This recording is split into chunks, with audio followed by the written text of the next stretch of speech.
आगे बढ़ने से पहले जो और इम्पॉर्टेंट पॉइंट जिस पोर्शन से आता है वो हम लोग थोड़ा सा देख लेते हैं, क्योंकि कहीं कहीं पे ये टर्म्स पूछ लिए जाते हैं। तो लेट्स प्रैक्टिस दिस।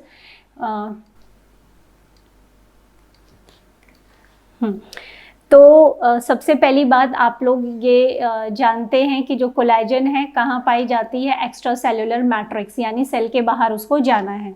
तो यहाँ पे आप क्या जानते हैं, दिस इज अ न्यूक्लियस, ठीक है। न्यूक्लियस में डीएनए, मान लेते किसी पोर्शन पे ये कोलेजन बनाने वाला जीन, ये जीन ट्रांसक्राइब होके एमआरएनए बनाएगा, यानी ट्रांसक्रिप्शन ऑफ एमआरएनए।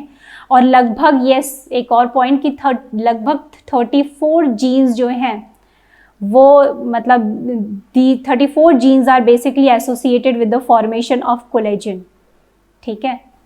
मतलब कॉल जीन्स कितनी हो सकती हैं, कॉल जीन्स लगभग 34, ठीक है। तो अभी क्या हुआ कि जैसे ही एमआरएनए बनता है, तो सभी को पता होगा एमआरएनए कहाँ चला जाता है ट्रांसलेशन के लिए, साइटोप्लाज्म में आ जाएगा, ठीक।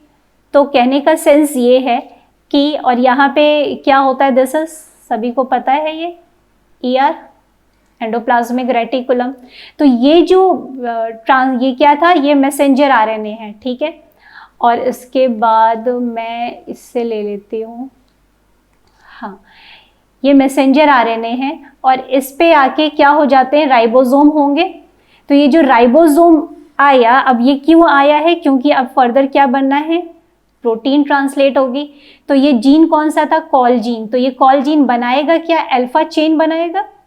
याद रखिए अल्फा चेन, ये टर्म्स याद रखिए, अल्फा चेन पहले बनेगी, फिर 3 इस तरह की अल्फा चेन बनेगी, फिर ट्रिपल हेलिक्स बनेगा। तो अभी हमें बनाना क्या है, अल्फा चेन। तो अल्फा चेन क्या है, अल्फा पॉलीपेप्टाइड कह सकते हैं। तो ये आपकी ये एक पॉलीपेप्टाइड ये बननी है। तो बनने से पहले एक्चुअली इसको कहाँ टारगेट किया जाना है, यहाँ पे टारगेट किया जाना है। यानी ये जो पॉलीपेप्टाइड चेन यहाँ नहीं बनेगी, साइटोप्लाज्म में नहीं आ रही है, वो कहाँ आ रही है, वो यहाँ पे पहले राइबोसोम लेके आएगा उसको, मतलब there is a kind of process.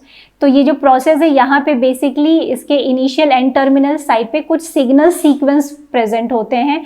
यही सिग्नल सीक्वेंस इसको क्या, कहाँ पे टारगेट करेंगे कि ये जो एमआरएनए लाना है वो कहाँ लाना है। ये एमआरएनए कौन सा है, यही कोलेजन जीन का, ये वो एमआरएनए है जो कि अल्फा चेन को कोड करेगा, ठीक है। तो इसको यहाँ पे ले आया गया। तो कैसे ले आया गया, क्योंकि यहाँ पे लास्ट में क्या प्रेजेंट होते हैं, मतलब एंड साइड में, लास्ट में नहीं, एंड टर्मिनल साइड पे सिग्नल सीक्वेंस प्रेजेंट होते हैं। तो अगर आप लोगों ने थोड़ा बहुत सेल बायोलॉजी में याद हो तो वहाँ पे सिग्नल रिकॉग्निशन पार्टिकल होते हैं जिसकी मदद से ये यहाँ पे टारगेट की जाती हैं ऐसी proteins. But for our understanding for just this topic हमें इतना ही समझना है कि ये जो है राइबोसोम यहाँ पे आके एंडोप्लाज्मिक रेटिकुलम में लोकेट हो गया। क्यों, क्योंकि यहाँ ये जो पॉलीपेप्टाइड बननी है वो यहाँ पे ही एक्चुअली कंप्लीट होना है, ठीक है, ठीक। अब ये जो चेन, जैसे ही ये चेन बन जाएगी, अभी ये फ्रेश चेन, ये पॉलीपेप्टाइड चेन है, पॉलीपेप्टाइड अल्फा चेन, जैसे ही ये बन जाएगी अभी इसका नाम क्या होगा, सबसे पहले एमआरएनए बना, एमआरएनए के बाद टारगेट की गई ईआर में, ईआर में टारगेट करने के बाद जब पॉलीपेप्टाइड बन रही है उसी पॉलीपेप्टाइड को हम क्या कहेंगे, प्री प्रो कोलेजन, क्या कहेंगे, प्री प्रो कोलेजन, ठीक। अब क्या होगा, ये जो प्री प्रो कोलेजन है अब ये ईआर में आ गई। अब यहाँ पे 3 चीजें होंगी, याद रखना है, प्री प्रो कोलेजन कहाँ एंटर कर गई है, ईआर में एंटर कर गई है। अब यहाँ पे इसके साथ 3 चीजें होनी है। पहली चीज क्या होगी, पहली चीज होगी कि इससे सिग्नल जो पेप्टाइड था, जो सिग्नल पेप्टाइड, भाई एमआरएनए में सिग्नल सीक्वेंस है तो सिग्नल पेप्टाइड भी तो बनेगा, तो वो जो सिग्नल पेप्टाइड बनेगा छोटा सा वो क्लीव कर जाएगा। फॉर एग्जाम्पल, जिसको क्लियर हो गया, मान लीजिए ये अल्फा चेन है, उसके आगे जो है इस तरह का सिग्नल, ये किसी काम का नहीं है, अल्फा चेन ये है, ठीक है। तो ये इसको काट के अलग कर दिया जाएगा, ठीक है। सिग्नल पेप्टाइड बना, सिग्नल पेप्टाइड के बाद अब क्या होगा, वेरी इंपॉर्टेंट स्टेप, हाइड्रोक्सिलेशन होगा। नेक्स्ट इंपॉर्टेंट, हाइड्रोक्सिलेशन सिर्फ प्रोलीन का ही नहीं, लाइसीन का भी होता है, ठीक है, हाइड्रोक्सिलेशन इन दोनों का होगा। क्लियर? सो और इन लोग का एंजाइम क्या होंगे, दोनों ही, देखिए दो टर्म, हाइड्रोक्सिलेज एंजाइम होता है, तो प्रोलीन के को पर हाइड्रोक्सिल ग्रुप लगाने के लिए क्या होगा, प्रोलिल हाइड्रोक्सिलेज एंजाइम। इसके लिए कौन सा एंजाइम होगा, लाइसिल हाइड्रोक्सिलेज एंजाइम। तो ऐसे याद रखना है कि hydroxylase enzyme respectively prolyl and lysyl hydroxylase enzyme इन पे हाइड्रोक्सिलेशन करेंगे, यानी इस अल्फा चेन में, ये जो अल्फा चेन यहाँ पे आ गई है उस पर अब हाइड्रोक्सिलेशन होगा। कहाँ कहाँ पे, प्रोलिन और लाइसिन पर हाइड्रोक्सिलेशन होना शुरू होगा। अब इस एंजाइम की प्रॉपर्टी ये होती है, कौन सी एंजाइम, जो प्रोलिल और लाइसिल हाइड्रोक्सिल एंजाइम, इनको अपना काम करने के लिए दो तीन चीज़ों की आवश्यकता होती है। एक तो उनको एक मॉलिक्यूलर ऑक्सीजन चाहिए, प्लस उनको चाहिए होता है विटामिन सी, या आप कह सकते हैं एस्कॉर्बेट, ये तो जानते भी होंगे एस्कॉर्बेट, ठीक है। And you can also include alpha ketoglutarate, ठीक है, और यहाँ पे Fe2+। तो आप लोग पहले भी जानते होंगे कि किसी एंजाइम को काम करने के लिए कुछ कोफैक्टर्स की ज़रूरत होती है, तो वो कोफैक्टर के रूप में कौन कौन मेजरली रोल प्ले कर रहा है, जो आप लोगों को याद रखना है, वो है विटामिन सी या एस्कॉर्बिक एसिड या एस्कॉर्बेट, ठीक है। तो इस तरीके से ये बहुत इंपॉर्टेंट है पॉइंट, इस एंजाइम को काम करने के लिए ये ज़रूरी होता है, ठीक है। नेक्स्ट क्या करना होगा, अब ये काम तो हो गया।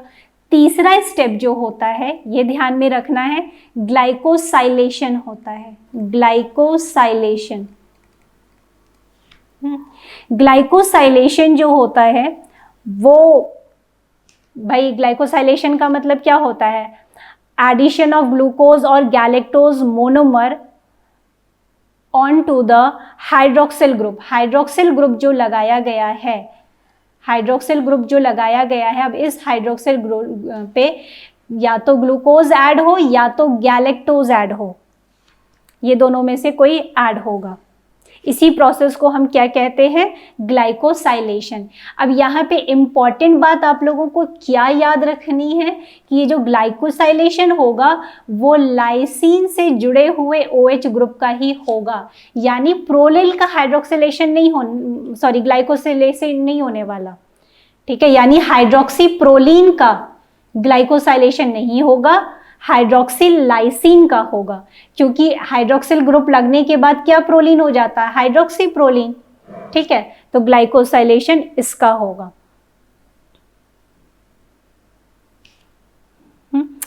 अब क्या होगा, अब नेक्स्ट ये जो है ये बहुत इंपॉर्टेंट रोल प्ले करते हैं पैकिंग में या ट्विस्टिंग में, ठीक है। अब ये सब होने के बाद अब आप इसको क्या बोल सकते हैं, जब ये सारे मॉडिफिकेशन हो गए तो प्रो कोलेजन किस में बदल गई, प्रो कोलेजन में, प्रो कोलेजन में। अब आपको ये ध्यान में रखना है, ये सारी चीजें एक ही चेन के साथ नहीं हो रही है, तीनों अल्फा चेन के साथ होगी ना, दूसरी अल्फा चेन, ये प्रोसेस साइमल्टेनियसली 3 अल्फा चेन के साथ चल रहा है, ठीक है। तो ये प्रोसेस हमें याद रखना है कि पहले जो mRNA से ट्रांसक्रिप्शन हुआ, जो पहला बना pre pro collagen, then pro collagen and then फिर आगे ये जो 3 हमारे पास आ जाएंगी, जब ये 3 प्रो कोलेजन हमारे पास आ जाएंगी तो उसके बाद इसमें क्या शुरू होगा, इसमें हेलिकल जो ट्विस्टिंग शुरू होगी, ठीक है। अभी हम लोग डायग्राम देखेंगे तो समझ में आ जाएगा। और अब लोगों को पता है ER के बाद यहाँ पे क्या होता है, इस तरीके से गोल्जी होती है, गोल्जी बॉडी।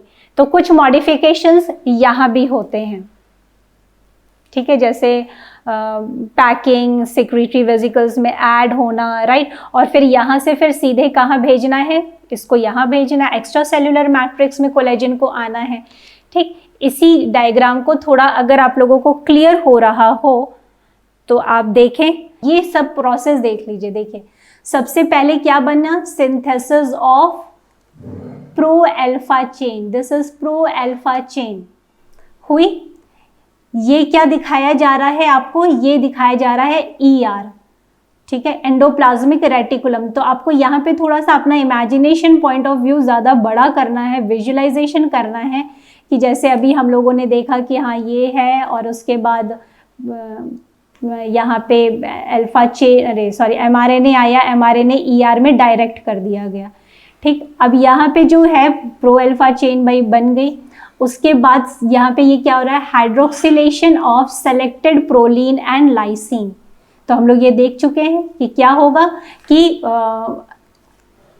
हाइड्रोक्सिलेशन हो रहा है स्पेसिफिक पोजीशन पे, किसका किसका, प्रोलीन का भी और लाइसिन का भी। उसके बाद क्या हो रहा है, ग्लाइकोसाइलेशन हो रहा है हाइड्रोक्सिलाइसिन्स का। ठीक है, तो यहाँ पे देखिए जो आपको ब्लू कलर का इस तरह से दिखाया गया है, तो यहाँ पे ये दिखाया गया है कि यहाँ पे लाइसिन, हाइड्रोक्सिल लाइसिन का पर एक ग्लूकोज मॉलिक्यूल अटैच हो गया। अब आपको बच्चों क्या दिमाग में रखना है, ये जो प्रोसेस हम लोग देख रहे हैं ये आपको ये नहीं अज्यूम करना है कि सिर्फ ये एक चेन के साथ हो रही है। ये आपको एक चेन दिख रही है ना, आपको क्या सोचना है, यही चीज जो है वो किसके साथ हुई है, यहाँ पे हाइड्रोक्सिल लाइसिन के ऊपर एक ग्लूकोज मॉलिक्यूल है, प्रोलीन पे सिर्फ हाइड्रोक्सिल ग्रुप ही ऐड हो सकता है। ठीक है, तो ऐसे ही 3 चेन बन गई हैं, 3 चेन। ठीक है, अब ये तीन चेन कंबाइन होके क्या बना रही है, देखिए ट्विस्ट हो रही है, यानी असेंबली ऑफ, वो जो 3 चेन है, assembly of 3 pro alpha chain. अब ये असेंबल कर रही हैं, तो यानी जो आप लोगों ने अभी जस्ट पिछले डायग्राम में देखा कि जैसे ही प्रो कोलेजन बना, तो प्रो कोलेजन तो तीनों चेन बनेगी ना, अल्फा, पहली अल्फा चेन, दूसरी अल्फा चेन, तीसरी अल्फा चेन, तीनों ही प्रो कोलेजन बन गई। अब ये तीनों प्रो कोलेजन मिलके क्या बना रही हैं, देखिए ट्रिपल हेलिक्स का फॉर्मेशन कर रही हैं। और ये अगर हम इसको अकेले देखें, यहाँ पे हमें दिख रही है ना, यहाँ पे हमें ये एक चेन दिख रही है, ये दूसरी चेन, ये तीसरी चेन, तो ये अकेले में हम इसको क्या बोल रहे हैं, प्रो अल्फा चेन बोल सकते हैं या प्रो कोलेजन बोल सकते हैं। ठीक है, तो अब यहाँ पे मिलके ये प्रो कोलेजन ट्रिपल हेलिक्स बना ली कंबाइन होके। ठीक, उसके बाद क्या हुआ कि ये पूरा प्रोसेस कहाँ हो रहा है, ER गोल्जी में हो रहा है। उसके बाद बाहर आई, ये सिक्रीटरी वेजिकल्स में अब पैक होती हैं, वेजिकल्स लाइक स्ट्रक्चर। अब इसमें आपकी जो कोलेजन है वो पैक हुई है, पर अभी भी ये क्या है, प्रो कोलेजन है, वर्ड याद रखना है, प्रो कोलेजन प्लीज, क्योंकि अभी देखिए हम लोग इम्पोर्टेंट चीज देखने जा रहे हैं। अभी भी ये प्रो कोलेजन है, ER को पार कर गई, क्रॉस कर गई, गोल्जी कंपार्टमेंट से बाहर आ गई, पर यहाँ पे इस डायग्राम में दोनों ही को कंबाइन कर दिया गया है। अब ये फिर एक वेजिकल में पैक होके ये पूरा प्रो कोलेजन अब बाहर एक्स्ट्रा सेल्यूलर मैट्रिक्स में आ रही है, यानी सेल मेम्ब्रेन से अब ये बाहर आई। यहाँ पे आपको देखिए प्रो कोलेजन दिख रहा होगा, ये जो आपको प्रो कोलेजन मॉलिक्यूल दिख रहा है, ये प्रो कोलेजन ट्रिप्लेक्स मॉलिक्यूल है। अब ये क्लीव होगा, यहाँ पे अगर आप देखें, यहाँ पे दिख रहा है ये क्लीवेज इसका शुरू हो रहा है, क्लीवेज, यानी यहाँ जो है कटिंग सी शुरू हो रही है, ये पूरा कट होगा, ये जो है ये सब कट होंगे। ठीक है, तो ये कट होने के बाद फिर आपका ये क्या बन गया, एक कोलेजन मॉलिक्यूल। ये एक कोलेजन मॉलिक्यूल बना। अब कई सारे कोलेजन मॉलिक्यूल मिलके क्या बनाएंगे, collagen fibril. This is just one collagen molecule and one collagen molecule consist of 3 triple helix. और वो ट्रिपल हेलिक्स कैसे बना है वो आपको पता है। जो ट्रिपल हेलिक्स वर्ड हम यहाँ यूज करना तो शुरू कर दिए, या हम लोग बोलते हैं ये कोलेजन हेलिक्स है, पर याद क्या रखना है कि यहाँ पे वर्ड हम लोग देखिए कहीं भी अल्फा हेलिक्स यूज नहीं हुआ है, क्या यूज हुआ है, चेन यूज हुआ है, अल्फा चेन, बार बार ये वर्ड यूज हुए हैं। एक चीज आप और कर सकते हैं, मतलब ऐड, कि जैसे ही ये है ना, ये जो कटिंग हो रही है, ये कटिंग होने की, ये जो कटिंग हुई, ठीक, इसको ये कोलेजन पेप्टाइडेज एंजाइम क्लीव करता है, जो ये इसको बोलते हैं लूज एंड्स।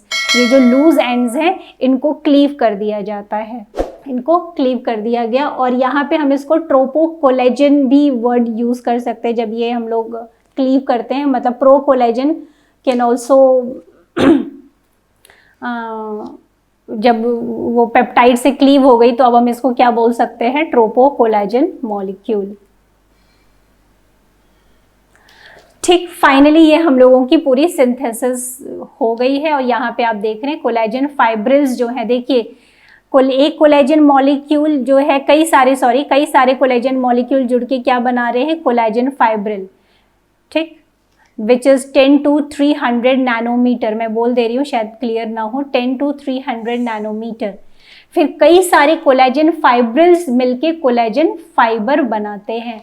अब आप चाहें तो जब आप प्रैक्टिस करें तो आप लिख सकते हैं कि yes there is a kind of pro alpha chain है, ठीक है, या इसको हम और क्या बोलते हैं, प्री प्रो कोलेजन बोलते हैं, ठीक है। उसके बाद हमारा क्या बन रहा है, ठीक है, प्रो कोलेजन बना, फिर प्रो कोलेजन ट्रिपल हेलिक्स बना, प्रो कोलेजन ट्रिपल हेलिक्स बना, फिर प्रो कोलेजन ट्रिपल हेलिक्स के बाद ट्रोपो कोलेजन बना, ठीक है। उसके बाद एक कोलेजन मॉलिक्यूल आ गया, कोलेजन मॉलिक्यूल, कई सारे collagen molecule, this is one collagen molecule constituting of 3 alpha chains, ठीक है।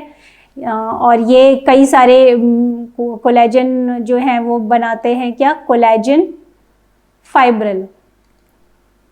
फिर कई सारे कोलेजन फाइब्रिल मिलके क्या बना रहे हैं, कोलेजन फाइबर। यहाँ पे थोड़ा सा और क्लैरिटी के साथ दिखाने की कोशिश, देखिए यहीं पे है राइबोसोम है, ये देखिए प्री प्रो कोलेजन निकल रही है चेन, जैसे ही प्री प्रो कोल अल्फा, देखिए 3 दिखाया गया है ना, एक अल्फा चेन, 2 अल्फा चेन, तीसरी अल्फा चेन। इनमें क्या हो रहा है, प्रोलीन और लाइसिन पोजीशन पे हाइड्रोक्सिल ग्रुप लग रहा है, ठीक है, हाइड्रोक्सिल ग्रुप लगा। अब ये सारा प्रोसेस ER में हो रहा है। उसके बाद क्या हुआ, मॉडिफिकेशन, जो गैलेक्टोज और ग्लूकोज, यानी ये यहाँ पे क्या है, हाइड्रोक्सी लाइसिन, ठीक है। तो ये यहाँ पे ग्लूकोज मोनोमर्स अटैच हो रहे हैं। अब ये यहाँ पे हमें क्या मिल गया, प्रो कोलेजन मिल गया। प्रो कोलेजन जो है वो अब क्या है, ट्रिपल हेलिक्स फॉर्म करे, तो ये पूरा क्या हो गया, प्रो कोलेजन ट्रिपल हेलिक्स का फॉर्मेशन हो गया, ठीक है। ओके, यहाँ पे ये दिया हुआ है कि किस तरीके से 4th पोजीशन पे ये हाइड्रोक्सिल ग्रुप प्रोलीन में लग रहा है, this is picture of proline. यहाँ पे दिखाया गया है कि 5 पोजीशन पे हाइड्रोक्सीलाइसिन, हाइड्रोक्सिलेशन लाइसिन का कहाँ हो रहा है, तो ये हाइड्रोक्सिल ग्रुप लगाता कौन है, बहुत बार पूछा जा चुका है, लाइसिल हाइड्रोक्सिलेज एंजाइम, हाइड्रोक्सिलेज, और यहाँ पे अप्रोलिल हाइड्रोक्सिलेज, ठीक है। उसके बाद क्या हुआ, फिर यहाँ पे ये एक्स्ट्रा सेल्यूलर स्पेस में आ गया।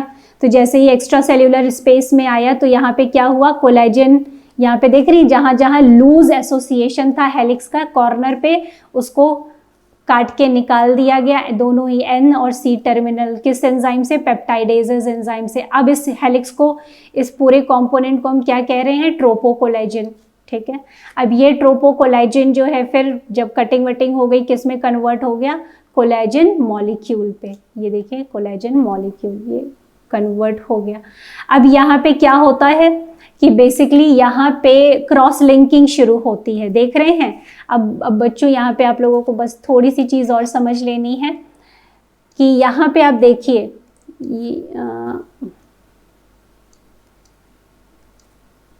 ये देखिए कोलेजन है, ये कोलेजन है। अब ये यहाँ पे क्या है, देखिए क्रॉस लिंक किया है दूसरे कोलेजन से, फिर यहाँ क्रॉस लिंकिंग हो रही है, देख रहे हैं, ये क्रॉस लिंकिंग हो रही है, ठीक। तो deamination of lysine residues to form aldehyde and formation of cross link. यहाँ पे क्या होता है, एक्चुअली लाइसिन का डीएमिनेशन होता है और एक कंपोनेंट बनता है एल लाइसिन, एल लाइसिन, ये याद रखना है, स्पेलिंग क्लियर है ना, ALLYSINE, एल लाइसिन, ये आपको दिख रहा होगा। ठीक है, तो ये जो एल लाइसिन होता है, यही एल लाइसिन जो है इम्पॉर्टेंट रोल प्ले कर रहा है किसके किस में रोल प्ले कर रहा है, क्रॉस लिंकिंग में, क्योंकि क्रॉस लिंकिंग ही उसकी स्ट्रेंथनेस को बढ़ाएगी, किसकी स्ट्रेंथनेस को, कोलेजन फाइबर की स्ट्रेंथ को बढ़ाएगी। तो उसके लिए मेनली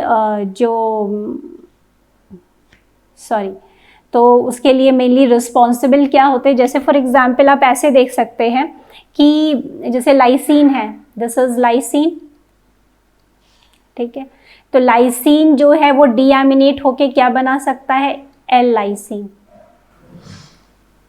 ये आपको समझ में आ गया होगा, ठीक है। तो ये जो एल लाइसिन है, ये एल लाइसिन, ये दो एल लाइसिन जुड़ के क्या कर सकते हैं, क्रॉस लिंकिंग कर सकते हैं, क्रॉस लिंकिंग में पार्टिसिपेट कर सकते हैं, या एल लाइसिन और लाइसिन भी पार्टिसिपेट कर सकते हैं किसमें, क्रॉस लिंकिंग में। Okay good. अब थोड़ा सा इंफॉर्मेशन इसके बारे में, क्योंकि एक एक जगह थोड़ा सा ये पूछ लिया गया है।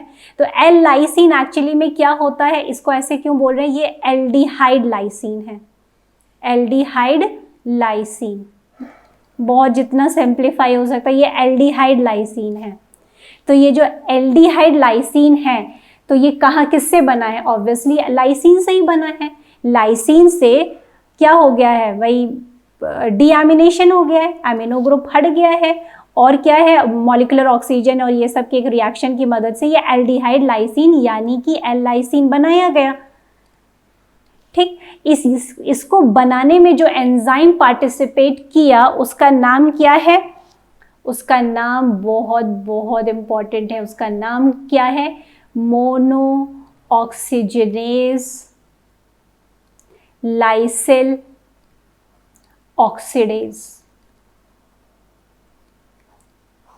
सिर्फ लाइसिल ऑक्सीडेज भी बोल सकते हैं, बट पूरा ये है कि और and this enzyme is copper containing.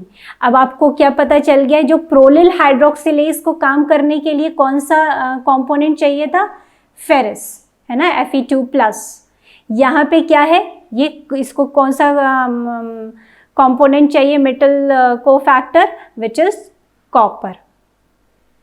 ठीक है, ये एक इम्पॉर्टेंट एस्पेक्ट हो गया, ये भी और ये भी। ठीक, तो और हमने क्या बताया कि अब इसी तरीके से दो एल्डिहाइड लाइसिन, दो एल लाइसिन बोले या दो एल्डिहाइड लाइसिन जो है वो कंडेंसेशन रिएक्शन करके क्या बना सकते हैं, दो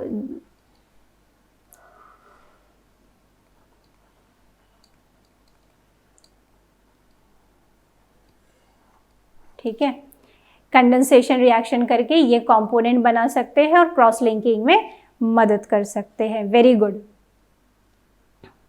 ठीक, और यहाँ पे ये जो प्रोडक्ट बन रहा है, दिस प्रोडक्ट मतलब इसका एक और फंक्शन है कि वो हिस्टिडीन से भी रिएक्ट करके एल्डोल हिस्टिडीन भी बना सकता है।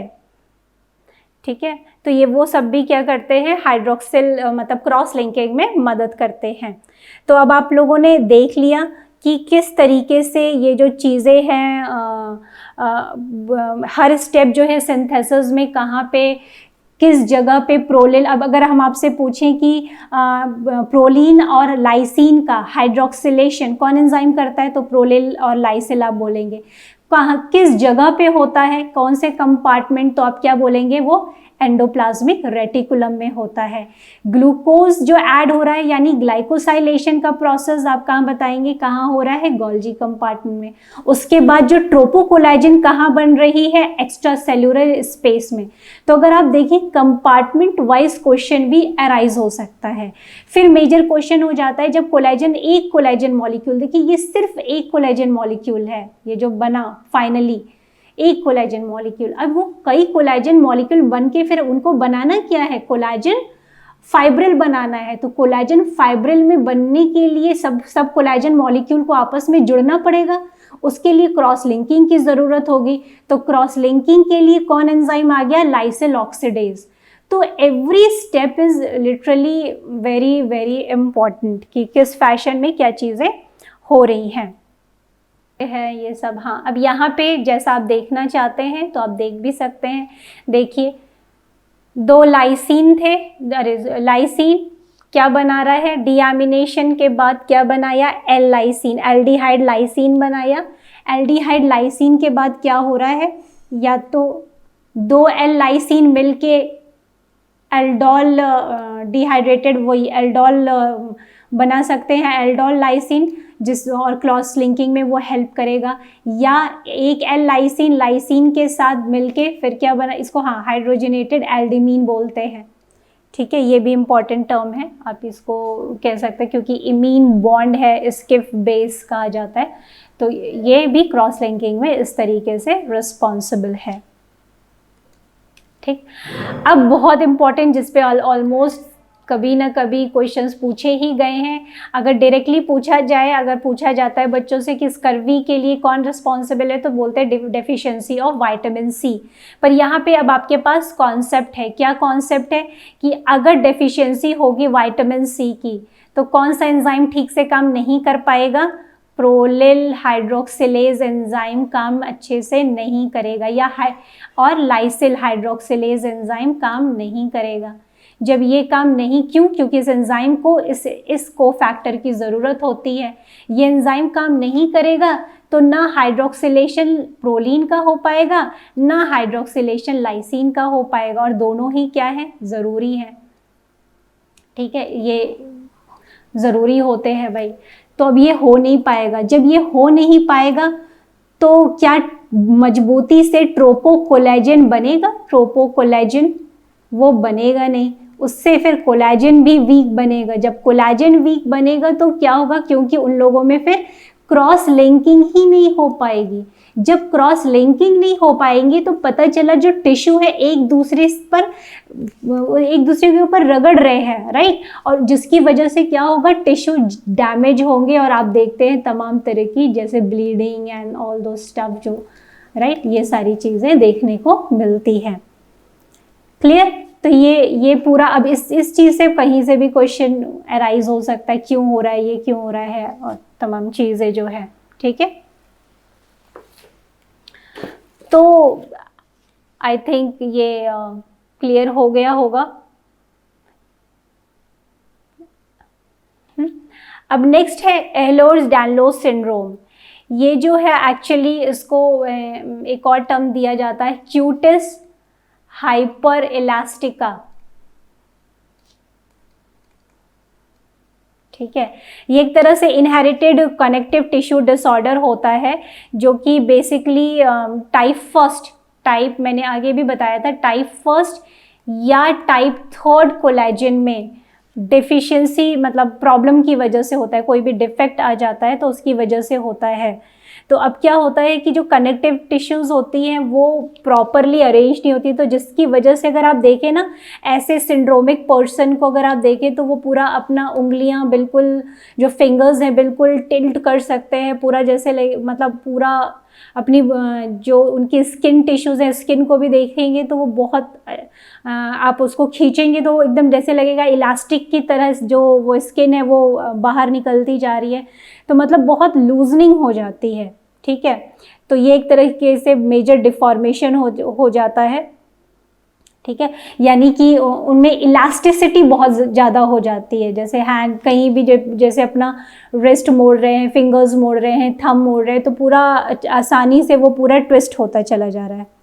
जेनेसिस इम्परफेक्टा, ये आप लोग जानते भी होंगे, it is termed as brittle bone disease. Means जो बोन है वो ऐसी ब्रिटल हो जाती है कि वो क्या हो जाती है, वो आराम से ब्रेक हो सकती है। ठीक है, तो ये बेसिकली किस वजह से होता है कि मान लेते हैं कि ग्लाइसिन की जगह, बेसिकली देखा गया ग्लाइसिन की जगह कोई बल्की ग्रुप आ गया हो, या जैसे कि सिस्टीन आ जाए। तो अगर सिस्टीन आ जाएगा तो सिस्टीन में क्या होता है, एसएच ग्रुप होता है। तो सिस्टीन के ये जो सल्फाहाइड्रल ग्रुप प्रेजेंट होता है, तो यहाँ पे क्या हो सकता है कि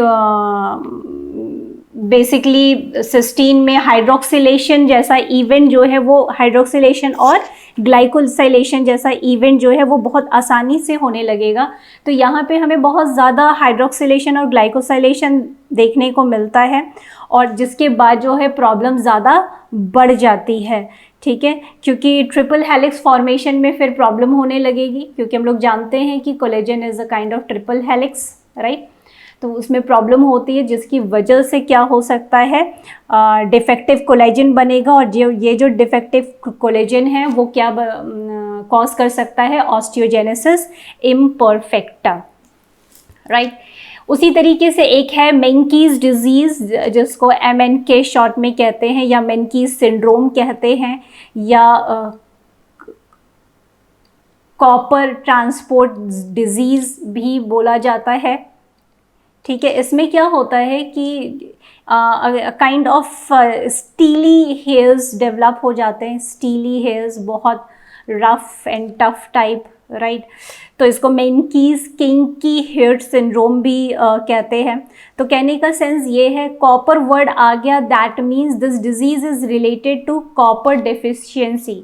तो अगर आपको याद हो कि कॉपर डेफिशिएंसी होने पे किस एंजाइम में प्रॉब्लम आ जाती है, अभी हम लोगों ने मेंशन किया था, वो कॉपर जो है वो किस एंजाइम के लिए रिक्वायर होता है, तो वो याद होगा आप लोगों को, लाइसिल ऑक्सीडेज, जो कि क्या फॉर्मेशन करता है, एल्डिहाइड लाइसिन का, और ये फिर बन के क्या करते हैं, क्रॉस लिंकिंग में हेल्प करते हैं।